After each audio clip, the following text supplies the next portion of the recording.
Wow. Wow. Wonderful. It's a wonderful evening. Good evening, good morning, good afternoon, everyone who is here. Yeah, it's our time. Thank you for all those who have managed to join us this moment for this live studio coverage of our today's topic. And before I move on, I really want to appreciate all of you who have been following up me on my pages. I'm also live right now as we talk on YouTube, and I'm also live on Facebook. And yes, today morning I woke up and the first video, the launch video, has hit 1.1 views, and I'm grateful. It gives me the morale to sacrifice a day like today. A Saturday is not the very best moment. Have really tried my best to be here this evening, and I thank God that I was able to actually make it for this evening. So we'll go direct into a topic of discussion. And today I've picked up topic based on what has been happening throughout the week. I don't know, maybe those who may not be having grade 8 learners, we may not be aware of this. But basically, from the end of March, that was the other week, the government was able to open the portal, the NEC portal for that matter, for the grade 9 to register for the KJSEA. It's Kenya Junior Secondary Education Assessment. And in that registration, it also came with the learners being allowed to do the registration. Yes, I hope you can hear me clearly now. Yeah, the learners have been allowed to do the registration for the senior schools where they will be placed. Maybe I'll take a few of us who are a bit also new with this concept. Is that now the learners who came from grade 1 up to grade 3, and then they joined now the lower primary, grade 4 to grade 6, and then they translated to junior secondary, which has now been grade 7, 8, and 9. We are now going to have our first cohort of the CBC learners exiting to the senior school, which is actually into now the existing secondary schools. And it's going to be a little bit a new thing for most of us, because it's going to actually, the selection, as Andy mentioned the other way, we have 3 options for the pathways. And today I want to actually ask ourselves, how prepared are our learners in junior school to really make that decision of selecting a pathway? As I mentioned in our previous episodes, is that a pathway, it's like dictates what you can do from now henceforth. So, like, you'll find that there are learners who are completely going to drop sciences. So, when a child drops sciences, it means in the future they can't go back to science. There are those children who are going to completely drop languages. So, in the future, they will never go back to languages. And it's okay, it's good because we are talking of competence. And the other day I really trying to give a clear explanation of what competence really means, that you are doing something as per your ability, But it also comes with a few challenges here and there. For example, I would want to ask you from wherever you are listening you are listening from. I know when you're in primary school, you used to say, I will become a doctor, a nurse, a pilot, an engineer. Yes, we really used to say those things because that is all what we knew. And I would want to ask you, maybe if you are bold enough, you go to the comment section and try to really tell us, did you become what you had aspired to be from when you are young? As in that which some of us, even in high school, when we joined high school, there's that career form we were given to feel what you want to become. That admission, most admission letters to secondary schools in the old system 844, learners used to be told to indicate the career they want to become or what they would want to become when they are done with high school. I would ask you to challenge yourself and ask yourself, did I really become what I wanted to become? Did I really become that which I feel? The other thing is, even after Form 4, you may not even have, you may have changed the careers as you moved from Form 1, Form 2, by Form 3. There's this a response I always get from learners, especially the Form 3 and Form 4s in the 844 system, when I ask them that question of whether they became what they had always thought they would become and hoped to become. They normally give me a very interesting response.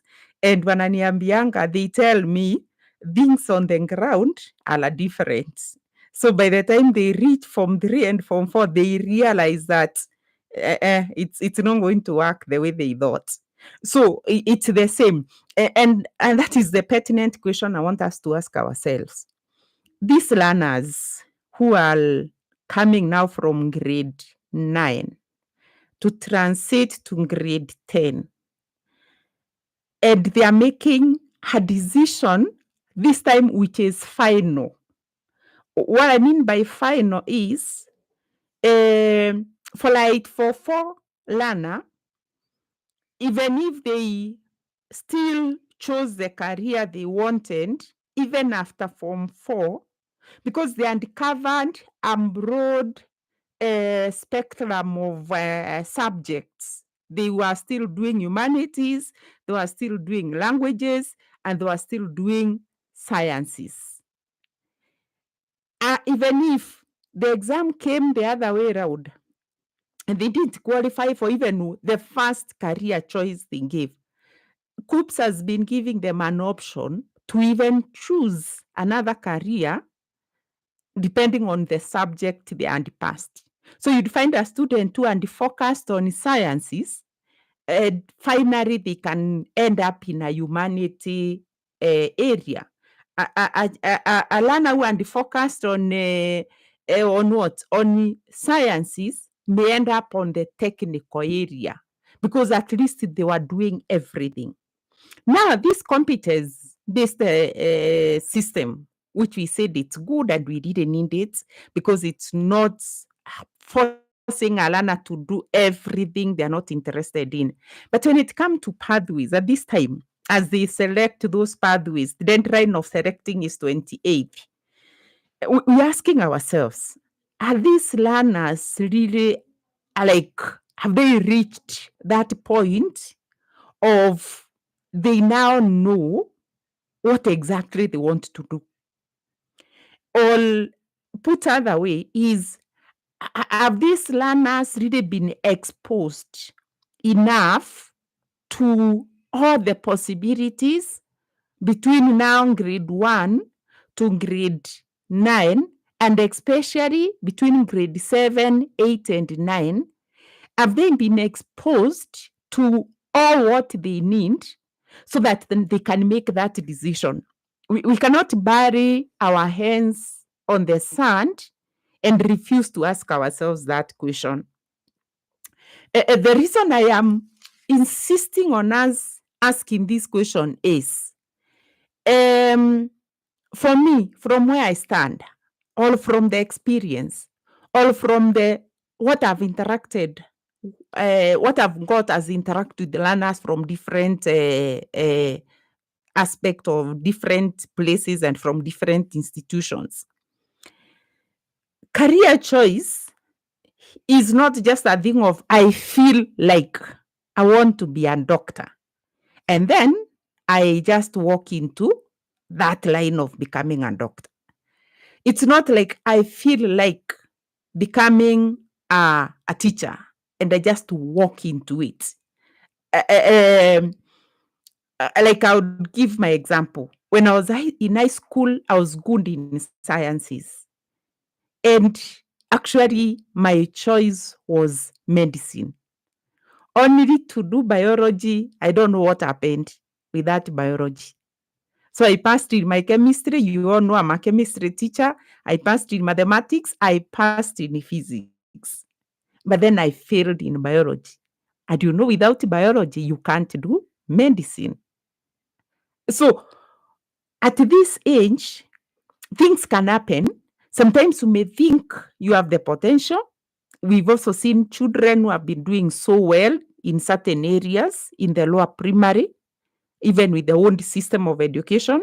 And as they transit into the upper levels of learning, those subjects they are doing so well in, somehow something happens. And that's what normally carries me into now the no lost academic potential.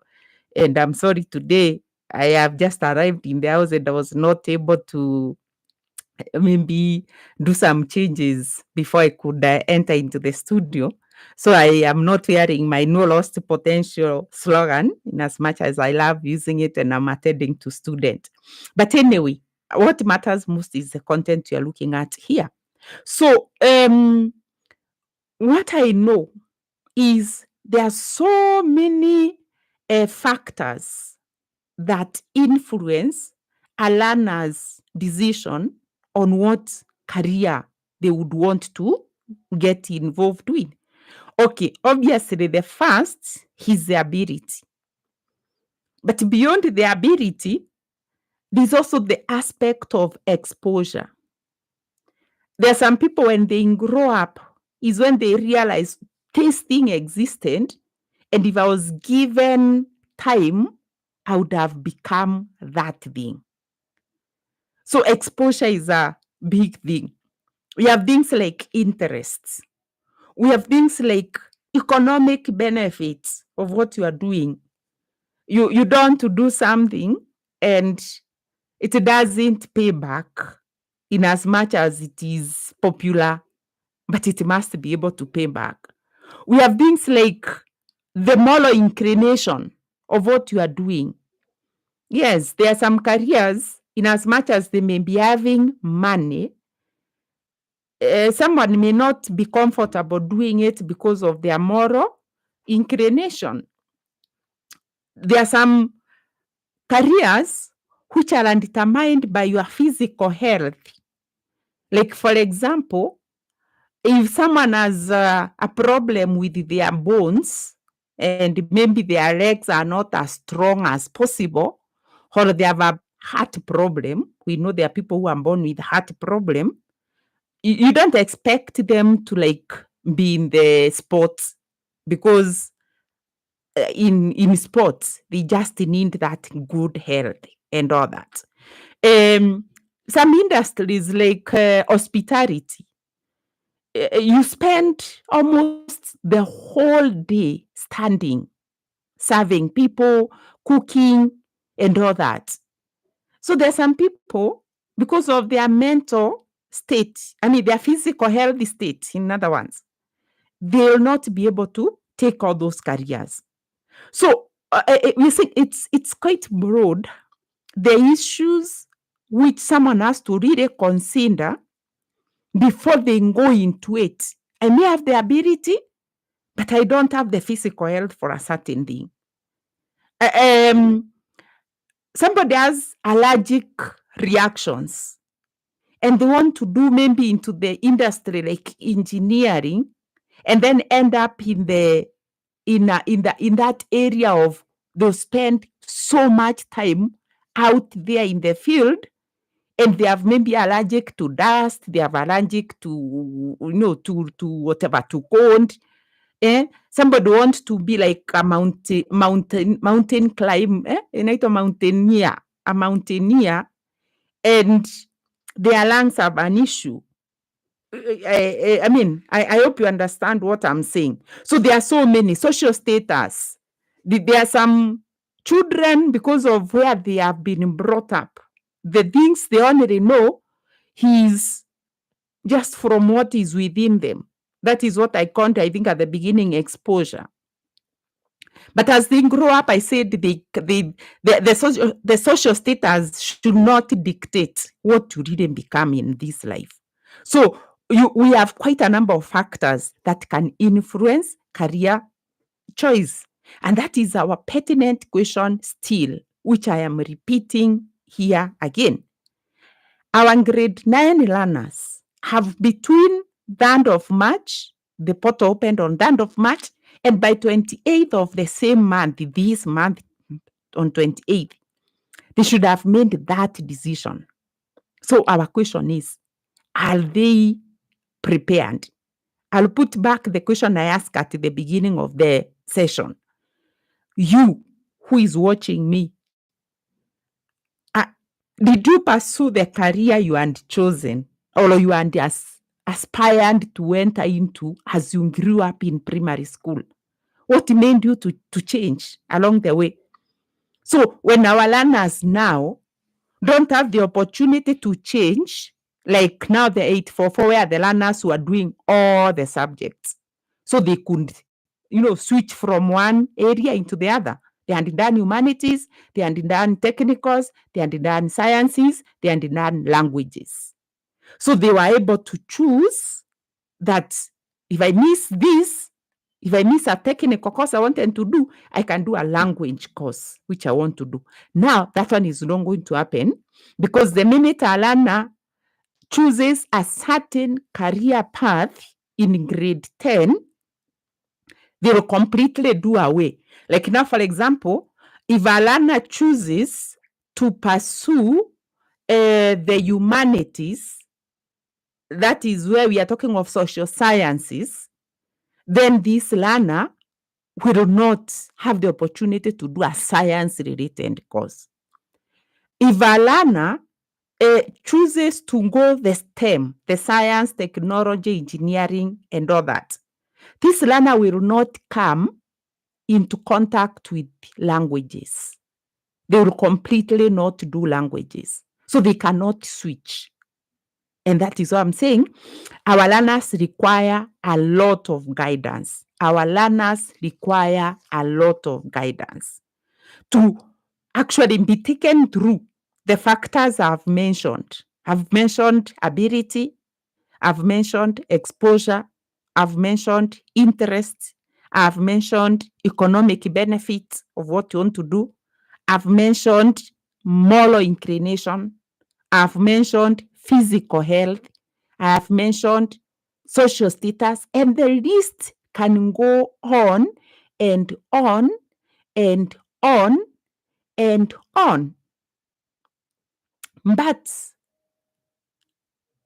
all these things, I wouldn't imagine that a grade 9 is in a real that position to just sit down with themselves and decide, I want to do this and not this other one. They really need a lot of guidance. That is basically what I mean. And I'm challenging every one of us, our learners, the parents, the teachers, to really invest into this. Let us give our learners some good some good guidance, so that they don't now find themselves in a certain pathway, and in the future they cannot change, and they feel like, no, this is not what I wanted. And as now they are going to, they are in grade 12, they go back again to grade 10. And you don't imagine, 844, if somebody missed a career, they could even repeat 1 year. and work on that area which they meant they miss a certain pathway. Now, and grade 12 will require to go and start again in grade 10 and start now that other path. If they chose STEM, and by the time they're in grade 12, they realize they are not science material. They can't just decide, let me just change, because they'll have lost track of languages. And they feel like, now me, I can go into the communication industry. I can be a news presenter. They'll need to go back now to grade 9, not grade 9, grade 10, and now go to that pathway. Because sometimes even the schools they are in may not even be offering that, depending. So basically, that is what I'm trying to put across. And there is a good solution into this: proper guidance. Learners need to really be sat down with themselves. They do an assessment based on all the areas I've mentioned. They assess their ability. I know most of them, as per now, even most parents, you are pegging the pathway. You are going, you're going to bring the, you're going to base your decision on as you choose the 12 schools. Yes, learners are choosing 12 schools. So as you choose the 12 schools, most of the learners and most of the parents are going to peg their choice on basically ability. Yes, because the learners I've met so far, they're asking me if I'm doing good in sciences, can I do STEM? Okay, if you're good in sciences, do STEM. But then now, what next after STEM? Suppose the sciences, somehow you reach those upper areas and you find that the science you thought was easy in grade 7, 8, and 9, the concepts are not as easy as you thought. They are getting more abstract. What will you do if you only based your choice on ability? And there is something I've also noted is that when somebody has interest in something, it boosts even the understanding. So you don't just do because you are good in it. There are these other factors I've talked about. What is your interest in that area? What have you done that has made you feel like, yes, I can do this? Like, for example, I think at the beginning I said I wanted to be a doctor, and I thought I would be a doctor, and I worked towards becoming a doctor. And in school, I was even, we used to call it sanatorium prefects. The sanatorium is the place where the sick people would go put their medicine and go and talk to the nurse and all that. So I was actually a sanatorium prefect since Form 3. That's how serious I was about being a doctor. But then this thing which came up, and as we were working with the nurse, she would ask me to go and clean the student wounds when they have maybe been hit in the field, or they have some have pierced their ears with some funny things and the ears have turned into the wounds, And I found that this one, it's not what I really wanted, So exposure can affect you. By the way, I failed in biology because of something related to that, those incidences. During our practicals used to be brought live things. So our practical of the year 1992, I know that paper is somewhere available. If you go to the biology practical, they brought a live chameleon for last two. I don't know, find whatever. Actually, it was put on a petri dish. I just pushed it with the other thing, tongs, with the pair of tongs, and just put it and pushed it at the far end of the bench in the laboratory, and I did my own things. That's how I failed in biology. I didn't fail because I had not revised. It's just that. So a learner may be feeling, I passed in biology. And the biology they have done here is naming the body parts. They've not come into reality with what biology is. And then they are told, the learner thinks now, me, because I know biology, I can be a teacher, I can be a doctor. That exposure of going into it. Yesterday, I read something very interesting of a medical student who, after reporting their orientation, was part of it was to be taken to the morgue by their lecturer. And the lecturer went and did something there very, very interesting. I can't mention here. And those learners, they were shocked and they did a big mess in the process.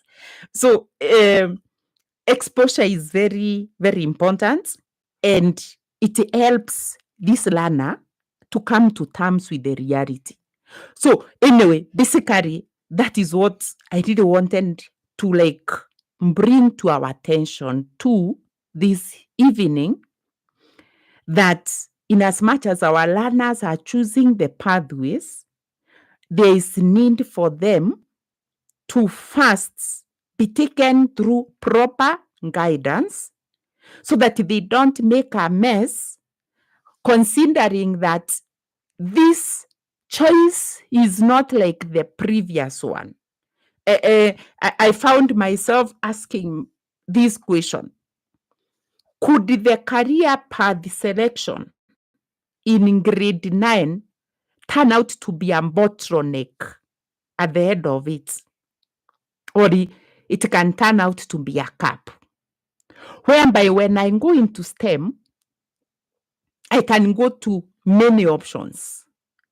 Or is it going to be a bottleneck is whereby by the time I reach the end there in grade 12, I'm remaining with such a narrow escape into now the world of work, and I'll be so limited, and I will have no other options like I 844 learner.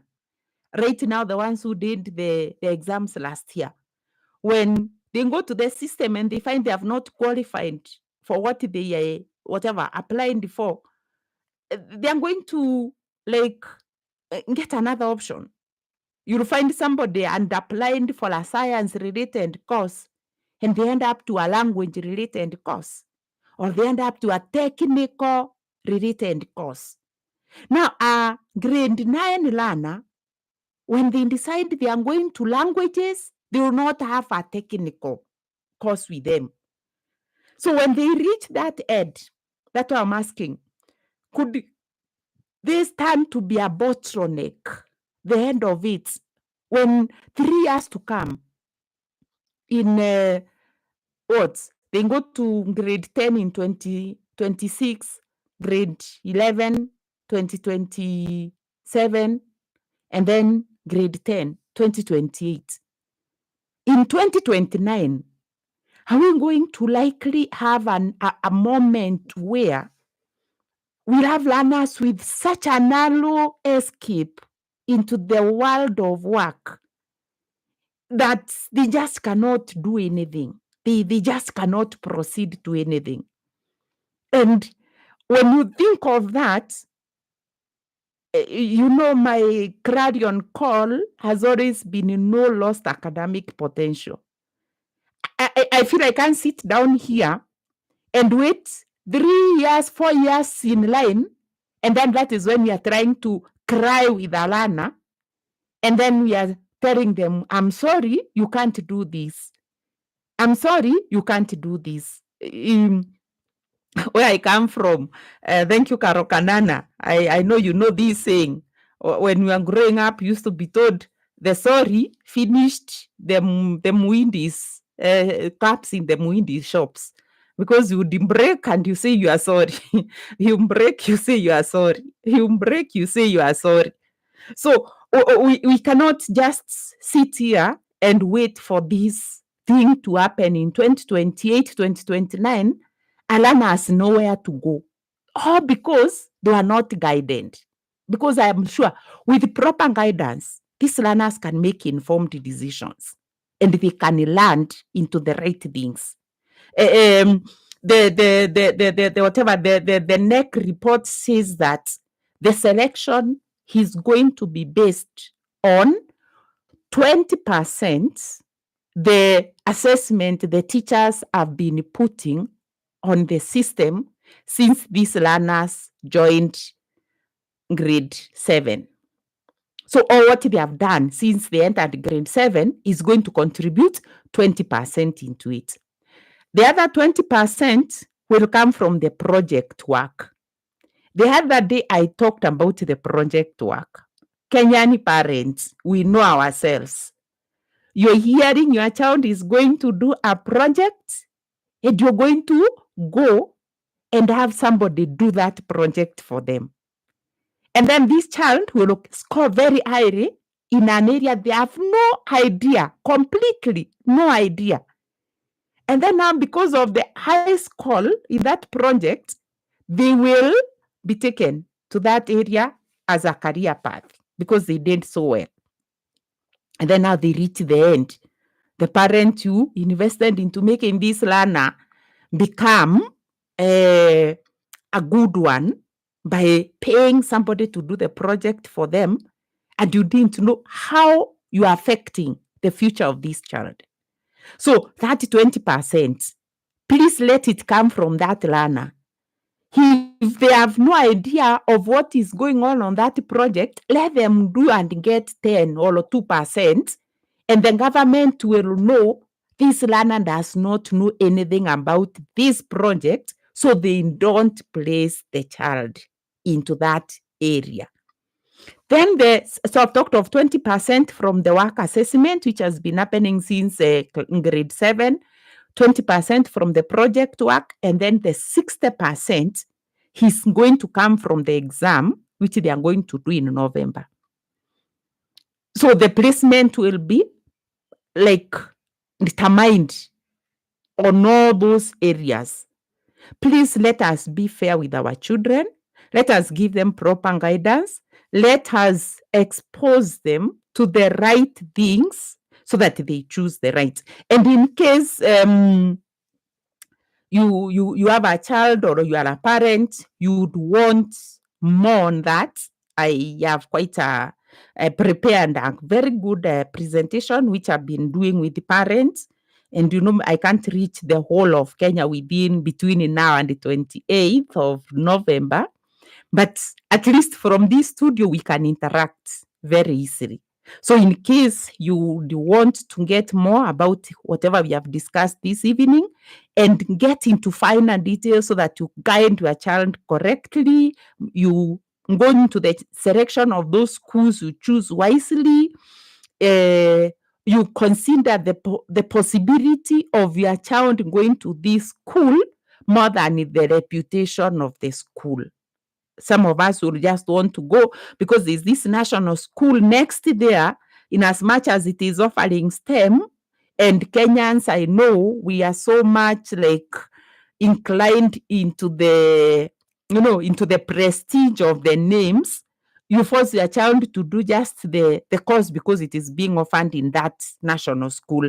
I said yesterday or the day before yesterday that it will no longer be a national school. I talked about the categorization. If you missed it, you can watch the episode 2 of the Mentor Kawira CBC studio episodes. I talked very well about the categorization of the schools, the gender, the accommodation, in terms of pathways and all that. So in case you have more, you'd want more of what I am giving here, I would welcome you to come on board. You can get me. My number is always there. Thank you, Joseph. I think this is Joseph. I can see there. Joseph, we met today in another meeting. And I was so happy when I went to my Facebook. I realized he started following me, and the number of my followers Nikiangwe Isaia Gitoke. Sorry. I was seeing your photo like Joseph. So I was talking about Joseph. So thanks so much, Kiangwe Isaia. I really appreciate what you normally do on my page. You really make people feel part of it. And it's such a great honor to have you on board. So we are just summarizing this session, but in case of anything, we are saying that those who would want to maybe get more information, those who would want to have me sit down with their child and guide them before they make a mess of life. We are saying that this career path is not like 844. When you choose that path, you are restricted into it completely. And we don't bottleneck experience in grade 12, whereby you've been learning everything. And then when you reach the end, it's so narrow that you can't come out. We don't want that bottleneck experience. We want a cap experience whereby you go and you have a wider opening for you. So I was giving my contact for those who would want to get more information from me. You can just send me a message on my WhatsApp number 0787 0787 904676. I'll repeat 0787 904676. You can just send me a message and tell me whether you want me to talk to your child. We can have a session, me and your child, and basically this will be just an online session. We can have it, the two of us. And I'm also welcoming schools. I want to believe schools, if you have even a hall whereby you can place a laptop in front for your learners. I can talk to them, even if they're in Londwa, they're in Malindi, or wherever they are, Kisumu. I know your learners will be seeing me, and I will allow them to ask questions. If I can't reach Kisumu, we are in the digital era. At least the wavelength can reach there, and we can still help them. Because as I said, what I am not like feeling I can sit down and watch is whereby we are going to lose potential when we are saying CBC has come to help us bring out our potential. Why?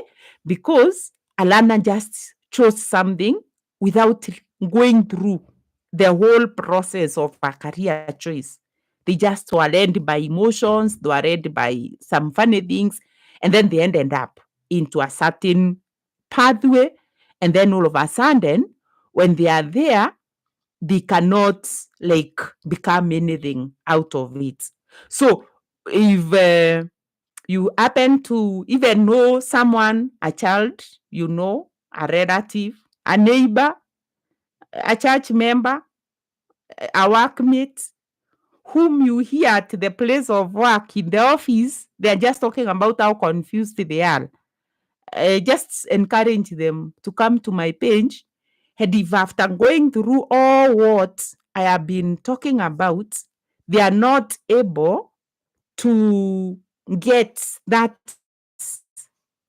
information clearer to make informed decisions. Basically, that is what I'm talking about. If the learner is not able to make informed decisions, and if the parent is also lost, so some parents are normally lost into that bit of they just want to be like the child to be them. What they missed, they want the child to be. We are beyond that era now. So if you know anybody, just feel free to share the contact I've given, and I know we will be able to interact well and have a wonderful time. Otherwise, thank you so much, everyone who has been there. I can see quite a number of you are able to join me when we are online.